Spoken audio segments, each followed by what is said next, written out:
આગળ સમાચારો તરફ નજર કરીએ તો ભરૂચ શહેરમાં હિન્દુ સંસ્કૃતિના પવિત્ર અને આસ્થાસભર જયા પાર્વતી વ્રતનો ભક્તિભાવ સાથે પ્રારંભ થયો છે। અષાઢ સુદ તેરસથી શરૂ થયેલ આ 5 દિવસીય વ્રત દરમિયાન કુંવારી કન્યાઓ મનગમતા અને યોગ્ય જીવનસાથીની પ્રાપ્તિ માટે જ્યારે પરિણીત મહિલાઓ અખંડ સૌભાગ્ય અને સુખી દાંપત્ય જીવનની કામના સાથે ભગવાન શિવ અને માતા પાર્વતીની આરાધના કરી રહી છે।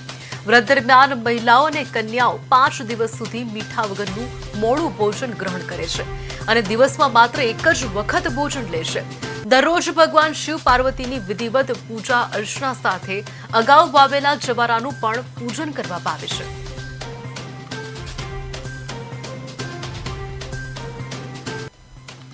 અને વ્રત કરી અને ભગવાન શિવને પ્રાપ્ત કર્યા હતા અને તેથી જ આ દિવસથી દરેક કુંવારી કન્યાઓ નાની બાળાઓ ગૌરી વ્રતનું પૂજન અર્ચન કરે છે। શ્રદ્ધાભેર ભાવભક્તિ પૂર્વક આ 5 દિવસ દરેક શિવ મંદિરમાં એની પૂજા અર્ચન કરવામાં આવે છે અને આદર્શ પતિ મળે, ઉચ્ચ જીવન સાથી મળે, સુખ શાંતિ જીવનમાં જળવાઈ રહે, એ આ વ્રત કરવા પાછળનો મુખ્ય હેતુ અને આશય રહેલો છે। અસ્તુ તેમ ત્યારથી આજ સુધી આ પરંપરા ચાલી આવેલી છે। 5 દિવસમાં મોડું ને મીઠા વગરનું જે ખાવામાં આવે છે એને મોકળા વ્રત પણ કહેવામાં આવે છે અને આ શિવ મંદિરમાં 5 દિવસ સુધી બધી છોકરીઓ આ વ્રતની ઉજવણી કરે છે અને પૂજા અર્ચના કરે છે।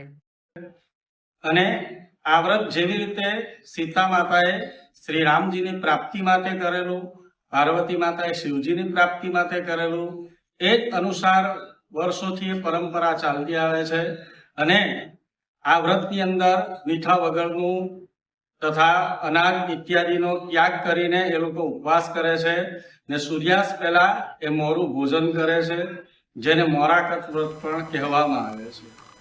અસ્તુ।